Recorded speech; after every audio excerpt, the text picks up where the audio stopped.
Good afternoon, everyone. It's Father Neil. I'm here on Thursday, the 30th of April, to give a weekly update about what's going on and hopefully some spiritual hope that we all are in need of.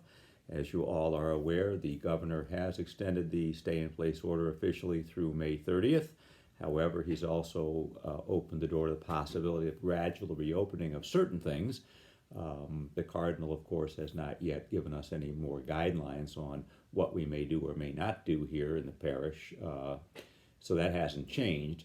My hope is that we'll be allowed to at least hold weddings and baptisms and funerals for smaller numbers of people and larger numbers as that the governor lifts that numerical restriction, and hopefully that will be sometime soon over the month of May. We did have a e-meeting or a Zoom meeting on Tuesday to update us on all that, and we've been assured by the Vicar General that they are working on that. They're in contact with the governor's office nearly every day, and they're working obviously to protect those as much as we can to keep the safety of protecting the people, but at the same time continuing also to provide for our ministries. Behind the scenes in the parish, I recently sent you out a little email about all of the things that we are doing.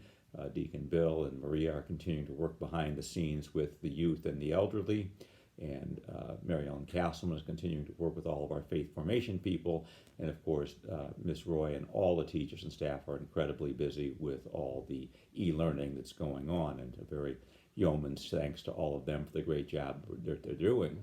Certainly the rest of the office staff is working remotely and here very hard to keep things going, to keep everything up to date.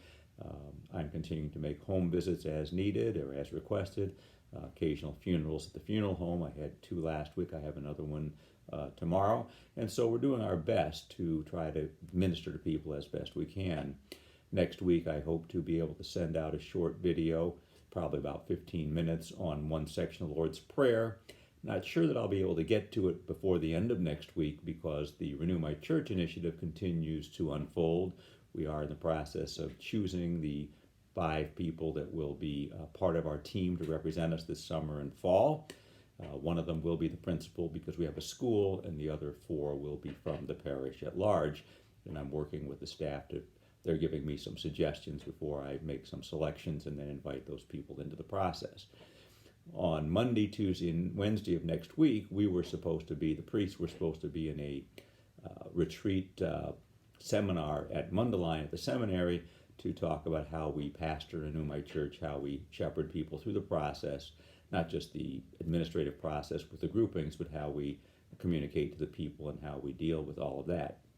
Due to the restrictions of traveling, we're not going to have the retreat, but we will be having seminars pretty much Monday through Wednesday morning and afternoon to keep us up to date, and then sometime in July, hopefully we'll have the ability to gather again long before then, that we'll have a shorter retreat to kind of meet face to face and discuss where we're all at with all that process.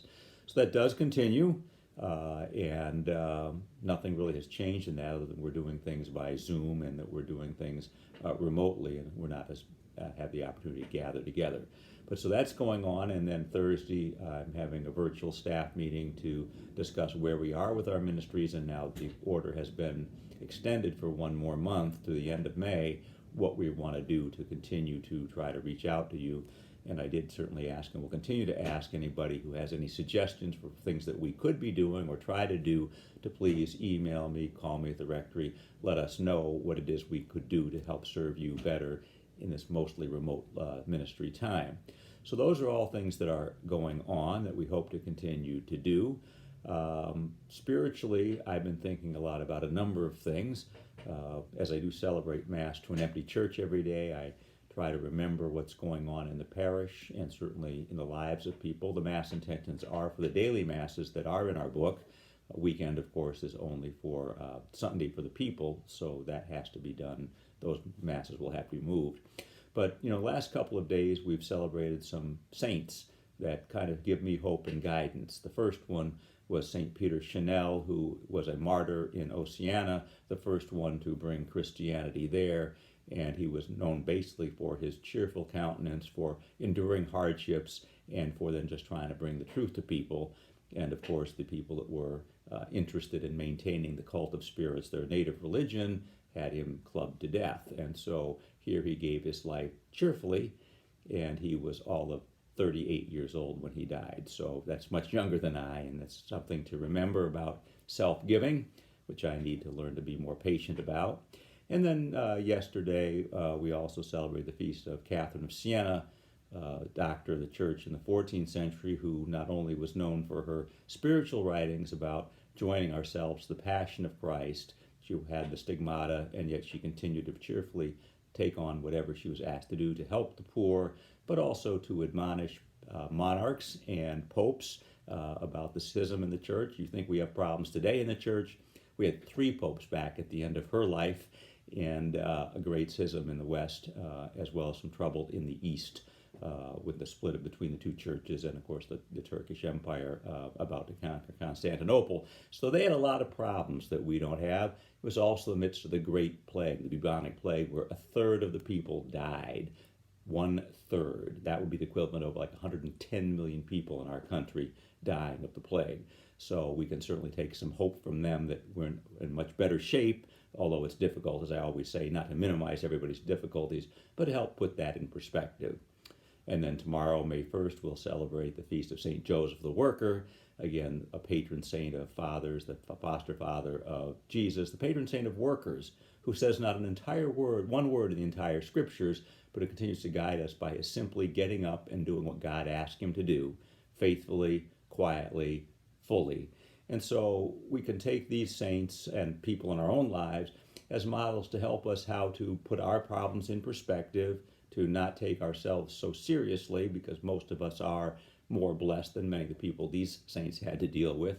And again, not to make light of our problems, but to help us to understand and put them in a perspective, and how we can, like St. Catherine and others, say, this is where God has placed me today. How can I bear this? How can I witness to God's love in the midst of all this? And how can I draw strength from their example? And how can I call on the living body of Christ, all the rest of us, as your friends and faith family, to help encourage you and one another as we're going through difficulties?